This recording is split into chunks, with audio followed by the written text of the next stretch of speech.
The heck was that?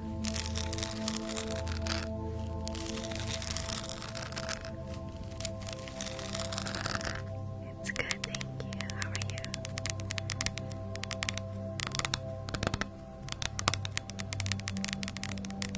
Yes, yes.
just gonna do a little bit of everything until we get to 100K. Thank you for the butterfly. Thank you so much.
I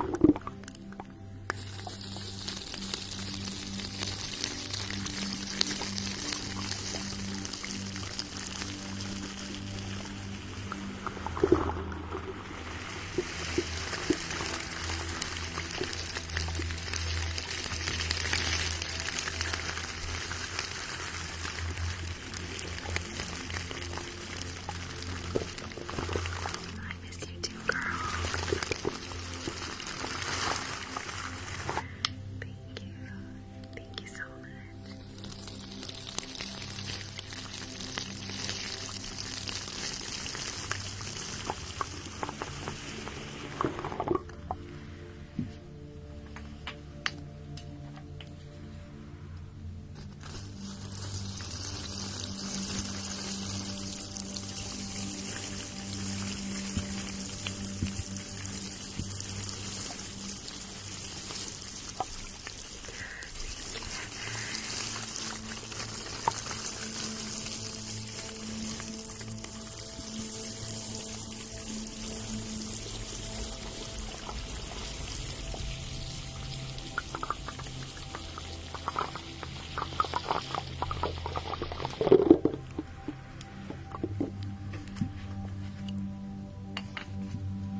subscribers tonight to pick out which nails I'm gonna wear next week.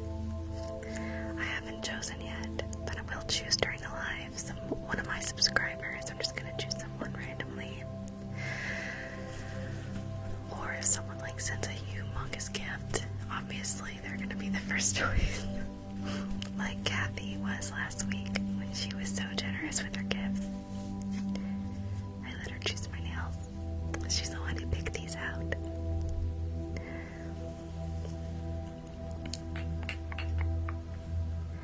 Let's do jellyfish.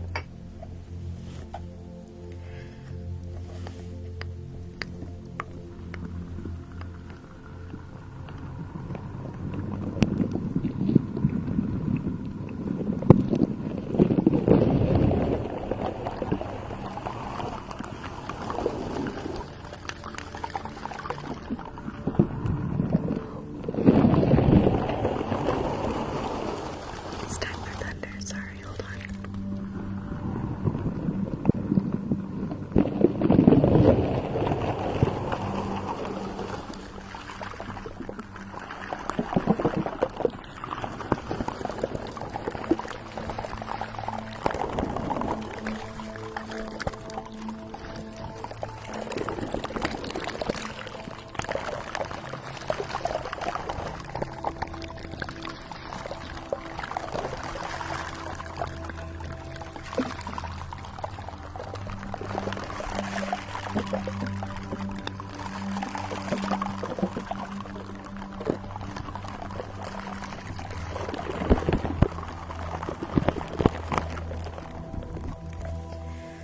Okay.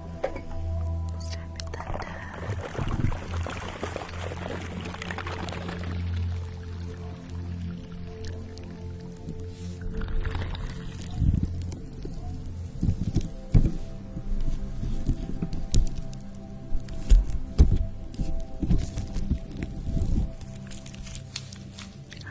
Thank you, Amber, for the necklace. Thank you so much.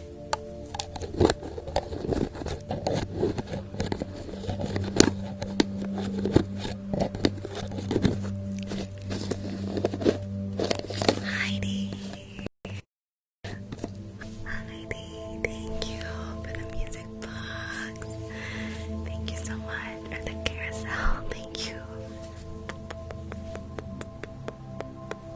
Big hug, big hug, big hug. Thank you, love. That was great. Thank you for the glasses. Okay.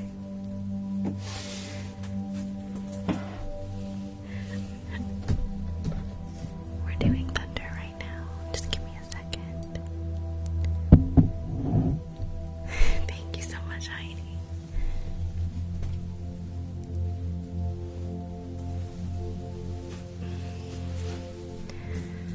Just keep doing it.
know people do it that way. I'm like, it takes me forever. But people are super good at doing it. They're just like, and I'm like, straighten that finger. Hey, bro, in the galaxy. Thank you, girl. Thank you.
Yeah, they only have like a couple on Amazon, so you need to go to their website. That's where you can get all the different designs. There's only like random ones on Amazon.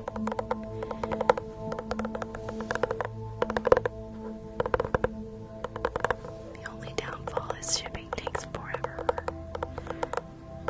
It takes like 2 weeks or something like that.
cool. But what? Why a dinosaur? Like what? Thank you. Like is something? Is it like Dinosaur Month or something?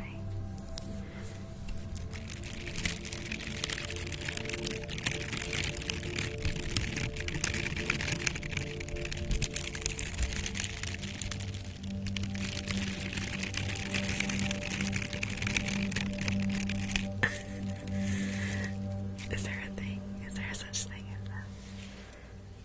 Jurassic Park movie. Oh.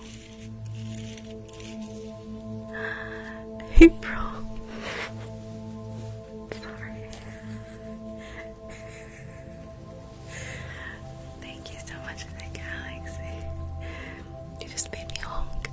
I just honked. It's like April. Thank you so much. Luke with the pearl.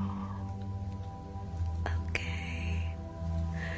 Thank you, Luke.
whatever, and if the drop down menu will come, and just wait a second, give it a minute. Sometimes the get coins option will not be there, but then it pops up after a second or two. So I would try it again, but just be patient.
but I'm not sure if I like it. Like, I don't know if I like the color. It's a little bit light. Like, I don't know. I mean, I like it, but I don't love it. I like that it plumps my lips a little bit better than the other one, but the color is a little bit light. It was a little bit expensive.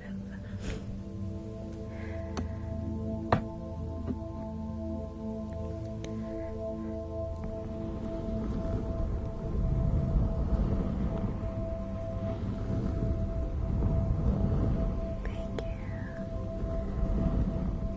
I'll put it on my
is one of my amazing mods.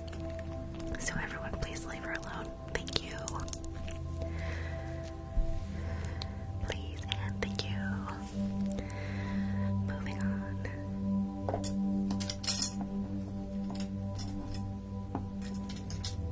Alright.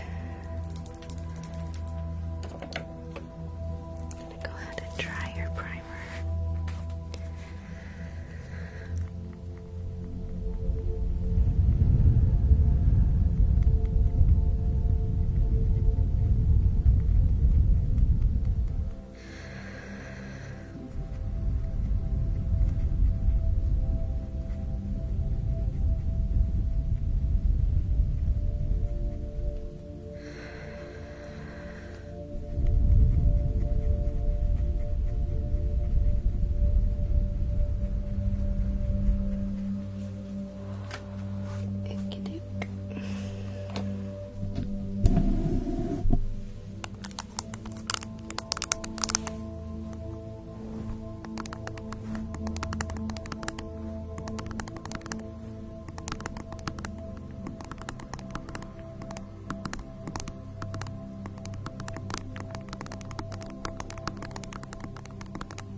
it's an interesting way to spell it.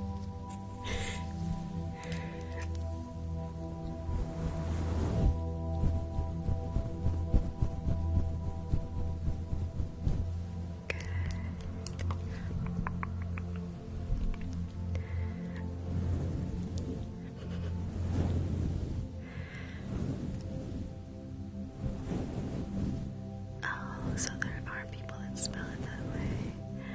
That's interesting. I've never seen it like that. I don't know who that is. Obviously.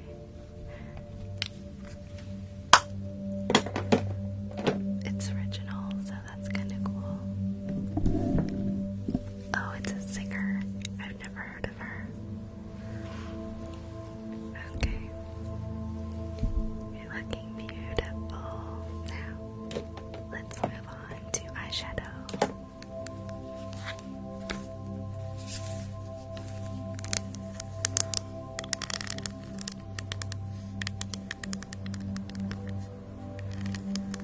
I'm surprised. I didn't know people actually spelled it that way.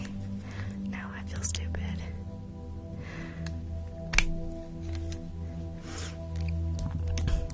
Okay.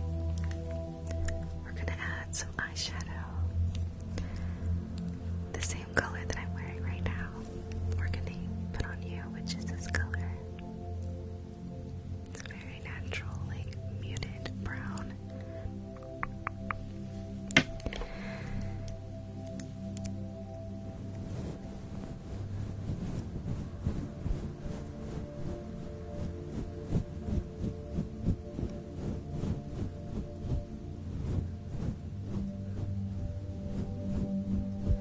Perfect.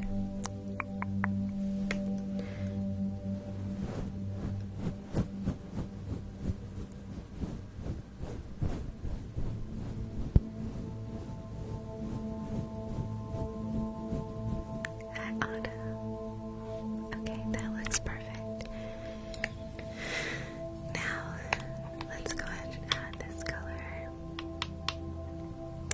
right to the inner corners.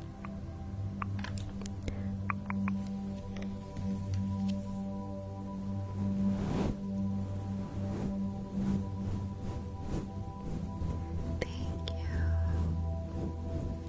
Okay.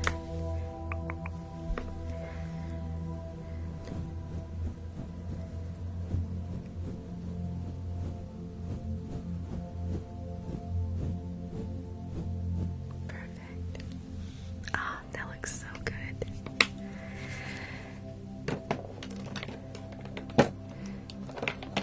Okay, now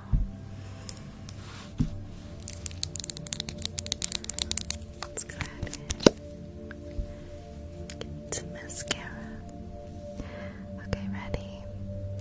Blink, blink,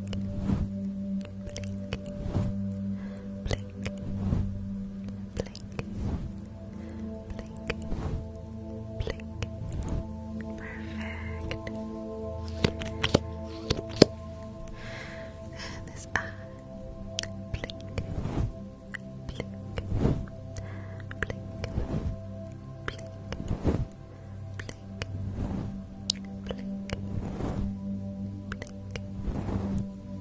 Good.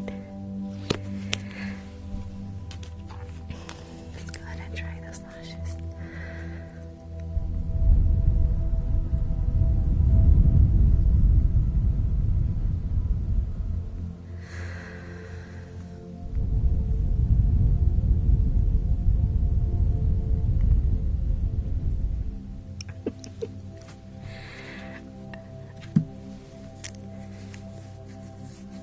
Okay. Now let's do the bottom. Go ahead and look up. Good.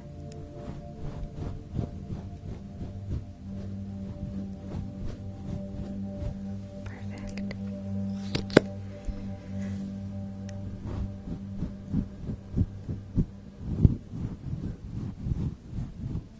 Good. Ah, it looks so good. Okay. Now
so cute.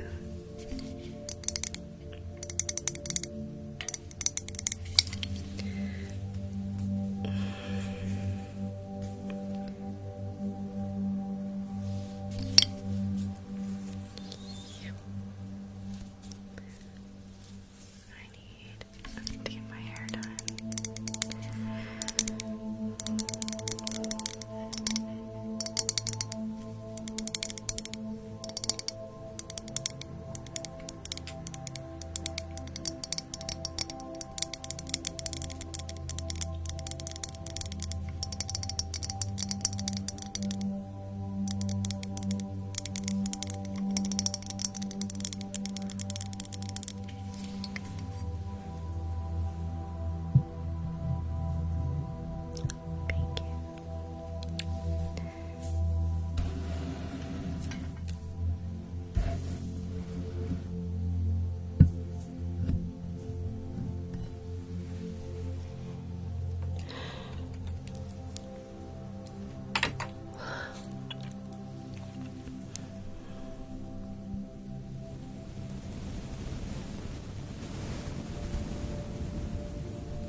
Your balloon.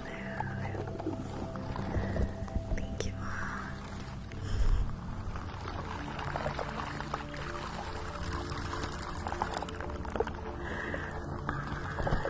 Thank you for the cake. Coraline, thank you.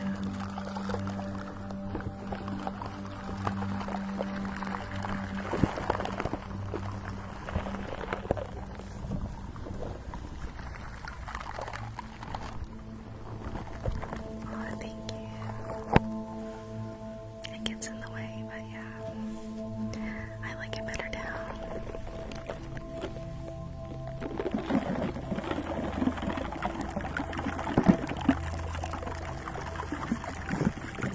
Love you too. Thank you so much, Mom.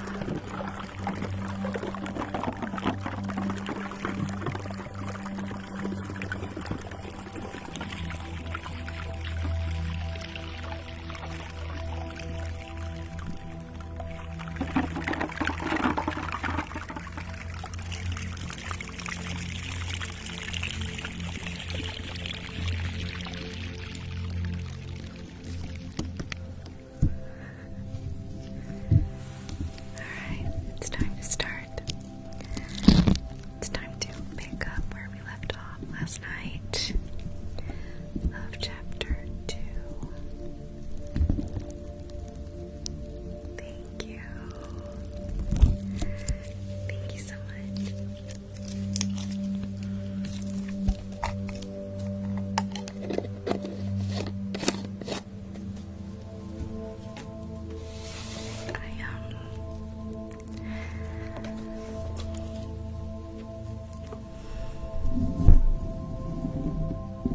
I got a book stand so I can prop it up.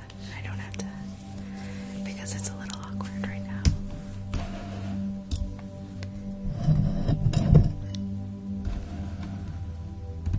It's a little awkward right now. Okay.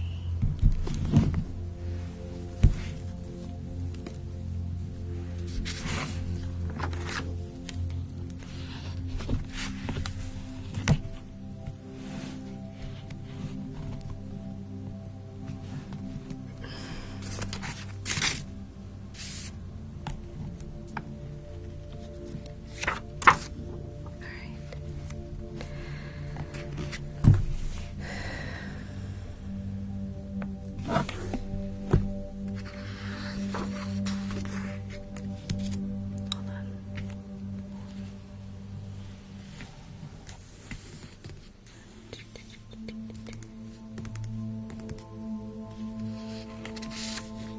Okay. Do you guys remember the last thing we read? I'll just read the last paragraph. Uncle Vernon waited until Pierre was safely out of the house before starting on Harry. He was so angry he could hardly speak. He managed to say, "Go, cupboard, stay, no meals," before he collapsed into a chair and Aunt Petunia had to run and get him a large brandy. Harry lay in his dark cupboard much later, wishing he had a watch. He didn't know what time it was, and he couldn't be sure the Dursleys were asleep yet, until they were. He couldn't risk sneaking to the kitchen for some food. He lived with the Dursleys almost 10 years, 10 miserable years, as long as he could remember, ever since he'd been a baby and his parents had died in that car crash. He couldn't remember being in the car when his parents had died. Sometimes, when he strained his memory during long hours in his cupboard, he came up with a strange vision, a blinding flash of green light and a burning pain on his forehead. This, he supposed, was the crash, though he couldn't imagine where all the green light came from.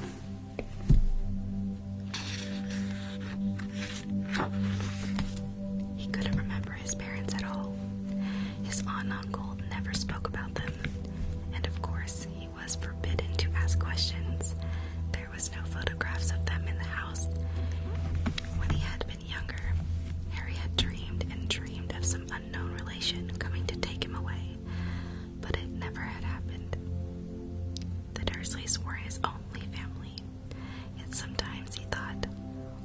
hoped that strangers in the street seemed to know him. Very strange strangers they were, too.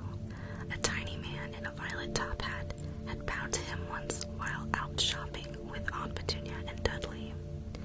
After asking Harry furiously if he knew the man, Aunt Petunia had rushed them out of the shop without buying anything. A wild-looking old woman dressed all in green had waved merrily at him once on a bus. A bald man in a very long purple coat had actually shaken his hand in the street the other day and then walked away without a word.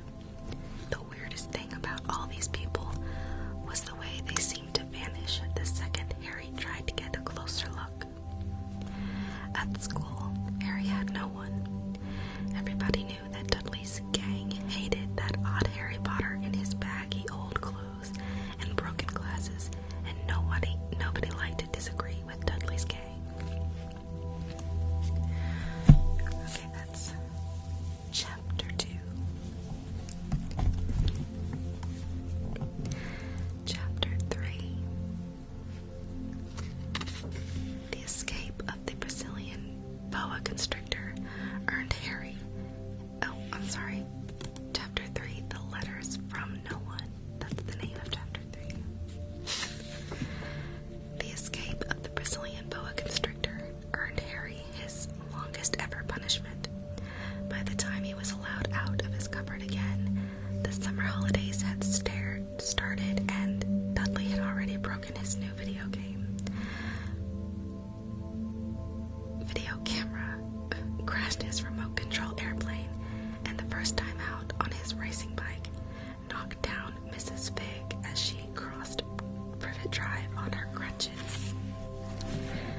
Harry was glad school was over, but there was no escaping Dudley's gang, who visited the house every single day.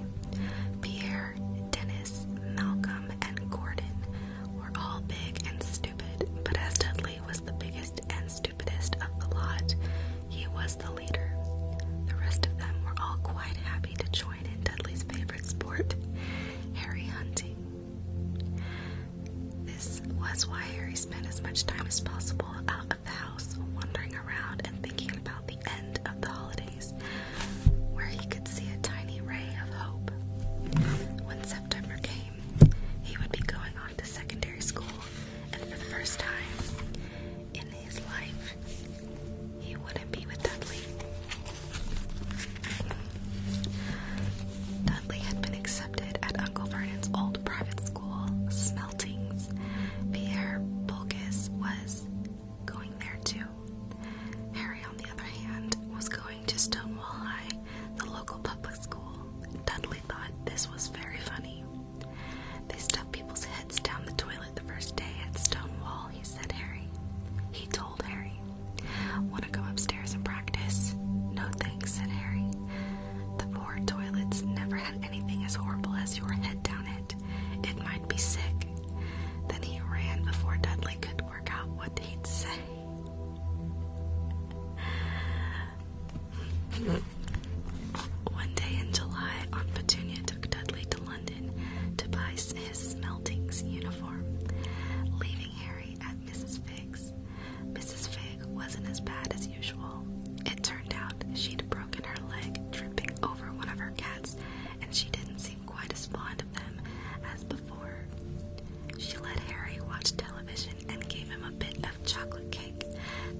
large metal tub in the sink.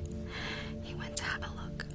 The tub was full of what looked like dirty rags swimming in a gray water. "What's this?" he asked Aunt Petunia. Her lips tightened, as they always did, if he dared to ask a question. "Your new school uniform," she said. Harry looked in the bowl again. "Oh," he said, "I didn't realize it had to be so wet." "Don't be stupid," snapped Aunt Petunia. "I'm dyeing some of Dudley's old things gray for you. It'll look just like everyone else's when I'm finished." Harry seriously doubted this, but thought it best not to argue.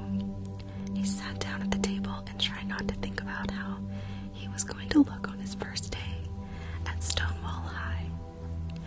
Like he was wearing bits of old elephant skin, probably. Dudley and Uncle Vernon came in, both with wrinkled noses because of the smell from Harry's new uniform. Uncle Vernon opened his newspaper as usual, and Dudley banged his smelting stick, which he carried everywhere on the table. They heard the click of the mail slot and flop of letters on the doormat. "Get the mail, Dudley," said Uncle Vernon from behind his paper. "Make Harry get it." "Get the mail, Harry." "Make Dudley get it." "Poke him with your smelting stick, Dudley."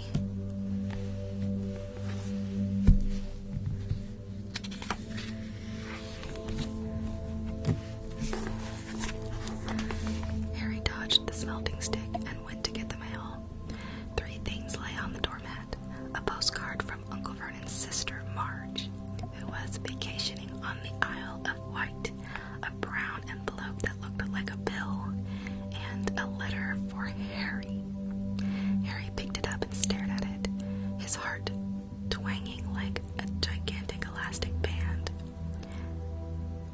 No one ever in his whole life had written to him. Who would? He had no friends, no other relatives. He didn't belong to the library, so he never even got rude notes asking for books back. Yet here it was, a letter addressed so plainly there could be no mistake. Mr. H. Potter, The Cupboard Under the Stairs, 4 Privet Drive, Little Whinging, Surrey. The envelope was thick and heavy, made of yellowish parchment, and the address was written in emerald green ink. There was no stamp. Turning the envelope over, his hand trembling, Harry saw a purple wax seal bearing a coat of arms, a lion, a lion, an eagle, a badger, and a snake, surrounding a large letter H. "Hurry up, boy," shouted Uncle Vernon from the kitchen. "What are you doing?" "Checking for letter bombs." He chuckled at his own joke. Harry went back to the kitchen, still staring at his letter.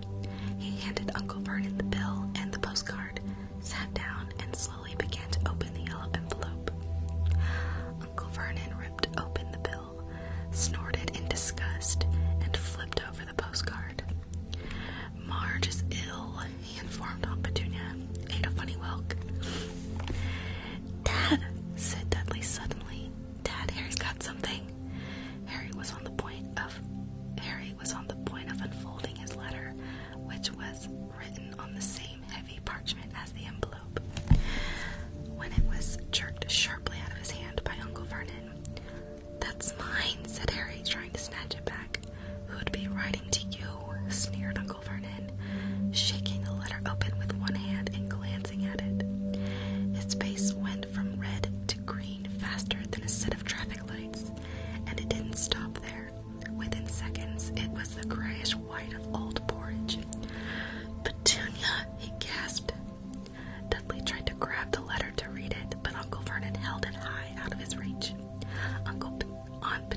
listen at the keyhole.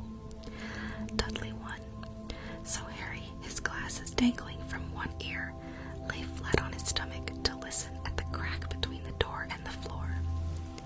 Vernon, Aunt Petunia was saying in a quivering voice, "Look at the address.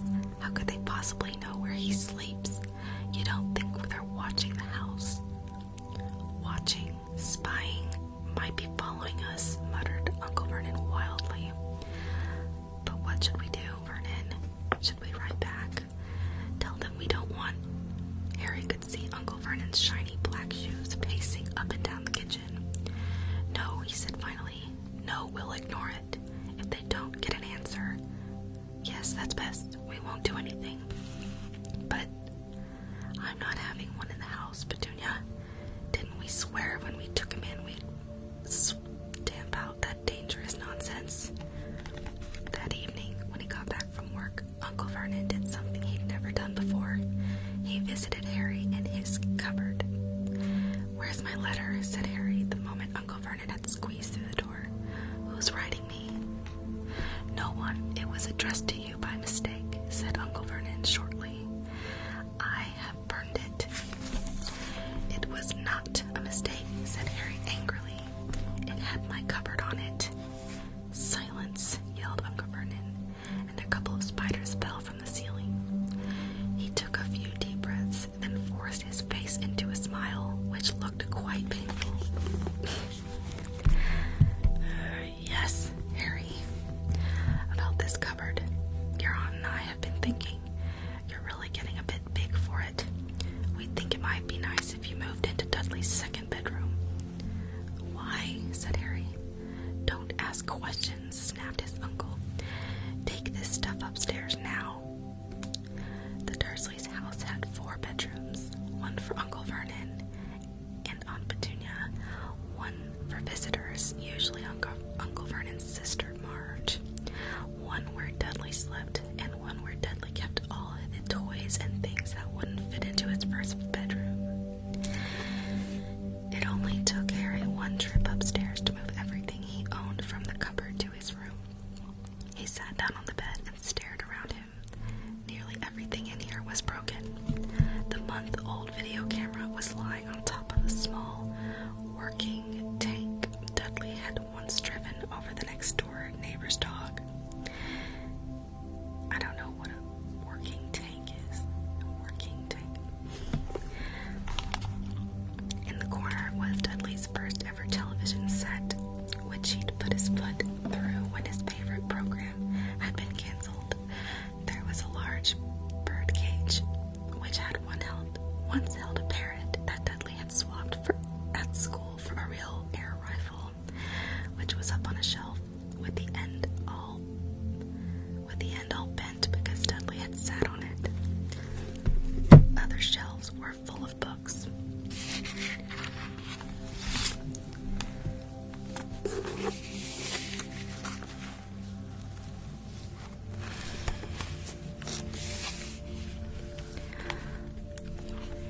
They were the only things in the room that looked as though they'd never been touched. From downstairs came the sound of Dudley bawling at his mother. "I don't want him in there. I need that room. Make him get out." Harry sighed and stretched out on the bed. Yesterday, he'd have given anything to be up here. Today, he'd rather be back in his cupboard with that letter than up here without it. Next morning, at breakfast, everyone was rather quiet. Dudley was in shock. He'd screamed, whacked his father with a smelting stick, been sick on purpose, kicked his mother, and thrown his tortoise through the greenhouse roof. And he still didn't have his room back.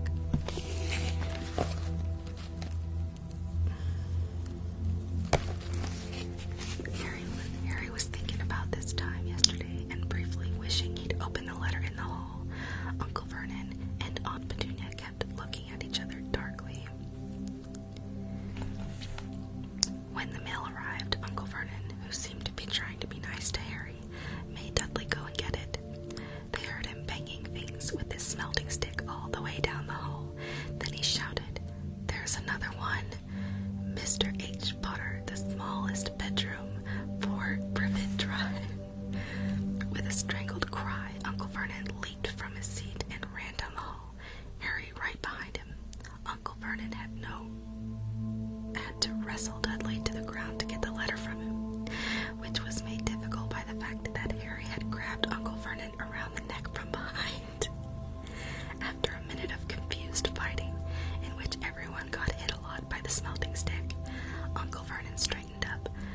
gasping for breath with Harry's letter clutched in his hand.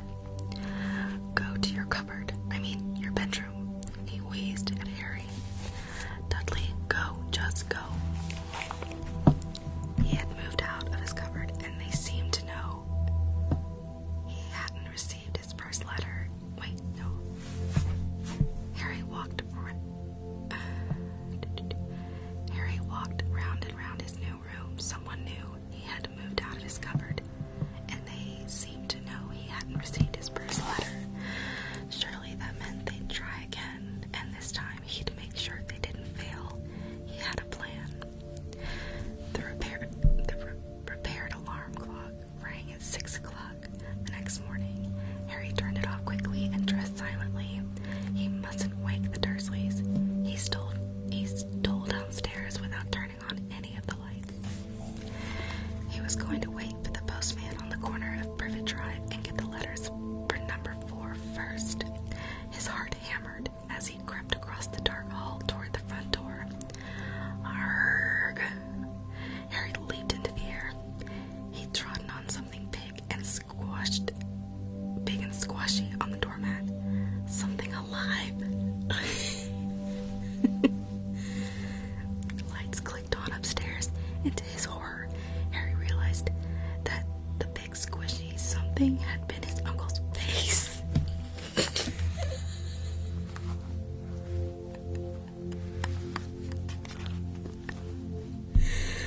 That's funny. Uncle Vernon had been laying at the front foot of the front door in a sleeping bag, clearly making sure that Harry didn't do exactly what he'd been trying to do. He shouted at Harry for about half an hour and then told him to go and make a cup of tea.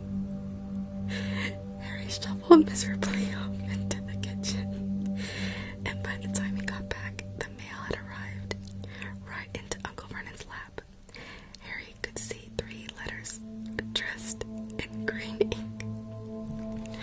"I want," he began, but Uncle Vernon was tearing the letter into pieces before his eyes. That's funny. I did not expect that. Uncle Vernon didn't go to work that day.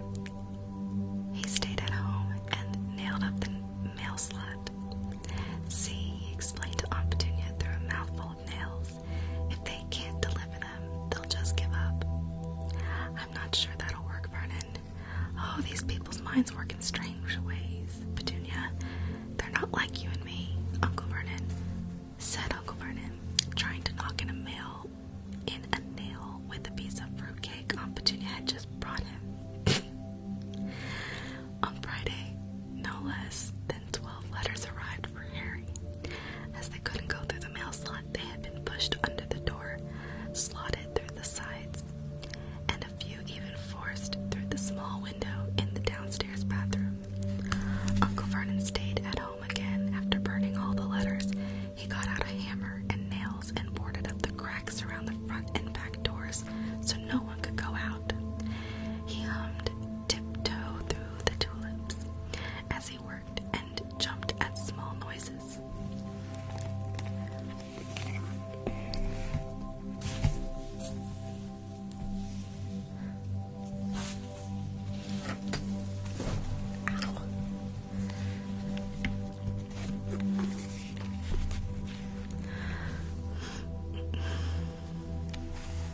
On Saturday, things began to get out of hand. 24 letters to Harry found their way into the house, rolled up and hidden inside each of the 24 eggs that their very confused milkman had handed onto Petunia through the living room window. While Uncle Vernon made furious telephone calls to the post office and the dairy trying to find someone to complain to, Aunt Petunia shredded the letters in her food processor. "Who on earth wants to talk to you this badly?" Dudley asked, Harry in amazement.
arguments.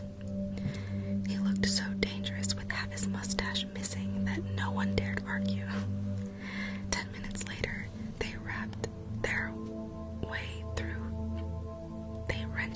way through the boarded up doors and were in the car, speeding toward the highway.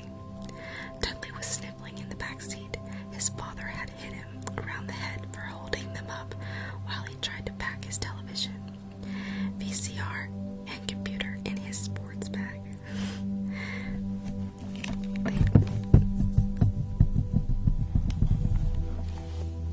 They drove and they drove. Even Aunt Petunia didn't dare ask where they were going.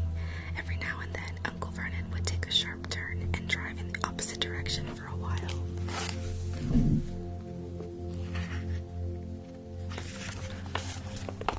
Shake 'em off, he would mutter whenever he did this. They didn't stop to eat or drink all day. By nightfall, Dudley was howling. He'd never had such a bad day in his life. He was hungry. He'd missed 5 television programs he'd wanted to see, and he'd never gone so long without blowing up an alien on his computer. Uncle Vernon stopped at last outside a gloomy-looking hotel on the outskirts of a big city. Dudley and Harry shared a room with twin beds and damp, musty sheets. Dudley snored, but Harry stayed awake, sitting on the windowsill, staring down at the lights of passing cars and wondering. They ate stale cornflakes and cold, tinned tomatoes on toast for breakfast the next day. They had just finished when the owner of the hotel came over to their table. Excuse me, but is one of you Mr. H. Potter? Only I got about 100 of these at the front desk. She held up a letter to say they could read the green ink address, Mr. H. Potter, room 17, Railview Hotel, Cokeworth. Harry made a grab for the letter, but Uncle Vernon knocked his hand out of the way. The woman stared. "I'll take them," said Uncle Vernon, standing up quickly and following her from the dining room. "Wouldn't it be better just to go home, dear?" Aunt Petunia suggested timidly hours later, but Uncle Vernon didn't seem to hear her. Exactly what he was looking for, none of them knew. He drove them into the middle of a forest, got out, looked around, shook his head, got back in the car, and off they went again. The same thing happened in the middle of a plowed field, halfway across a suspension bridge, and at the top of a multi-level parking garage. "Daddy's gone mad, hasn't he?" Dudley asked Aunt Petunia, dully late that afternoon. Uncle Vernon had parked at the coast, locked them all inside the car, and disappeared. It started to rain. Great drops beat on the roof of the car. Dudley sniffled. "It's Monday," he told his mother. "The great Humberto's on tonight. I want to stay somewhere with a television." Monday. This reminded Harry of something. If it was Monday, then you can usually count on Dudley to know the days of the week. And you could usually count on Dudley to know the days of the week because of television. Then tomorrow, Tuesday, was Harry's 11th birthday. Of course, his birthday was never exactly fun. Last year, the Dursleys had given him a coat hanger and a pair of Uncle Vernon's old socks. Still, you weren't 11 every day. Uncle Vernon was back, and he was smiling. He was also carrying a long, thin package and didn't answer Aunt Petunia when she asked what he'd bought. "Found the perfect place," he said. "Come on, everyone out." It was very cold outside the car. Uncle Vernon was pointing at what looked like a large rock out at sea. Perched on top of the rock was the most miserable little shack you could imagine. One thing was certain, there was no television in there. "Storm forecast for tonight," said Uncle Vernon gleefully, clapping his hands together, "and this gentleman's kindly agreed to lend us his boat." A toothless old man came ambling up to them, pointing with a rather wicked grin at an old rowboat bobbing in the iron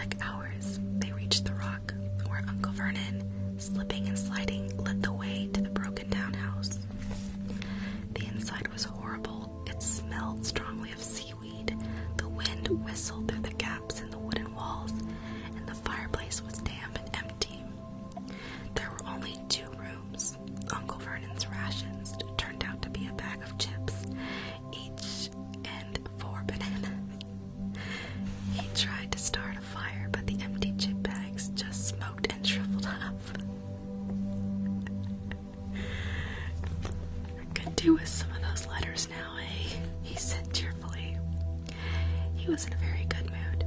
Obviously, he thought nobody stood a chance of reaching them there in a storm to deliver mail. Harry privately agreed, though the thought didn't cheer him up at all. As night fell, the promised storm blew up around them. Spray from the high waves splattered the walls of the hut, and a fierce wind rattled the filthy windows. Aunt Petunia found a few moldy blankets in the second room and made up a bed for Dudley on the moth-eaten sofa. She and Uncle Vernon went off to the lumpy bed next door, and Harry was left to find the softest bit of floor he could and to curl up under the thinnest, most ragged blanket. The storm raged more and more ferociously as the night went on. Harry couldn't sleep. He shivered and turned over, trying to get comfortable, his stomach rumbling with hunger. Dudley's snores were drowned by the low rolls of thunder that started near midnight. The lighted dial of Dudley's watch, which was dangling over the edge of the sofa on his back wrist, told Harry he'd be 11 in 10 minutes' time. He lay and watched his birthday tick nearer, wondering if the Dursleys would remember at all, wondering where the letter writer was now. 5 minutes to go. Harry heard something creak outside. He hoped the roof wasn't going to fall in, although he might be warmer if it did. 4 minutes to go. Maybe the house in Privet Drive would be so full of letters that when they got back, that he'd be able to steal one somehow. 3 minutes to go. Was that the sea slapping hard on the rock like that? And 2 minutes to go. What was that funny crunching noise? Was the rock rumbling into the sea? 1 minute to go, and he'd be 11. 30 seconds. 20. 10. 9. Maybe he'd wake Dudley up just to annoy him. 3, 2, 1. Boom! The whole shack shivered, and Harry sat bolt upright, staring at the door. Someone was outside, knocking to come in.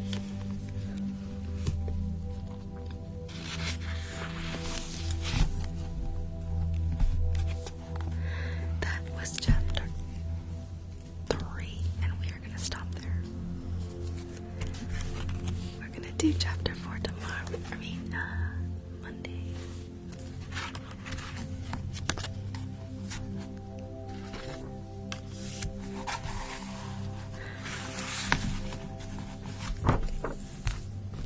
I'm so getting into this.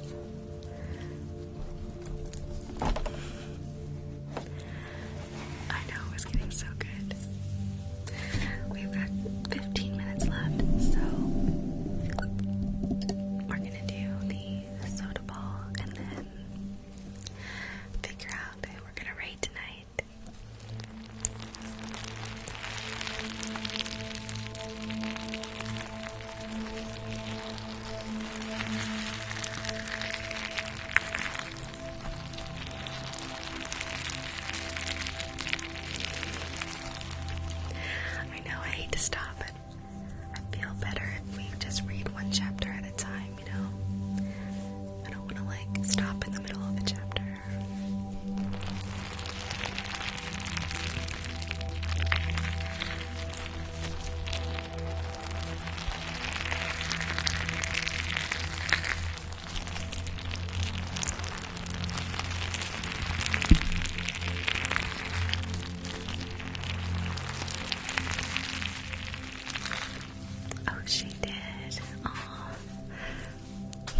Are these asleep?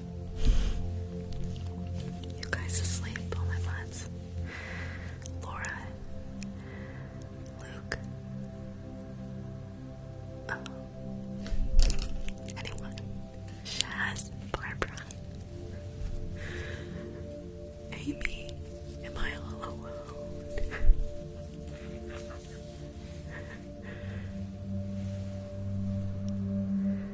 That's so sweet.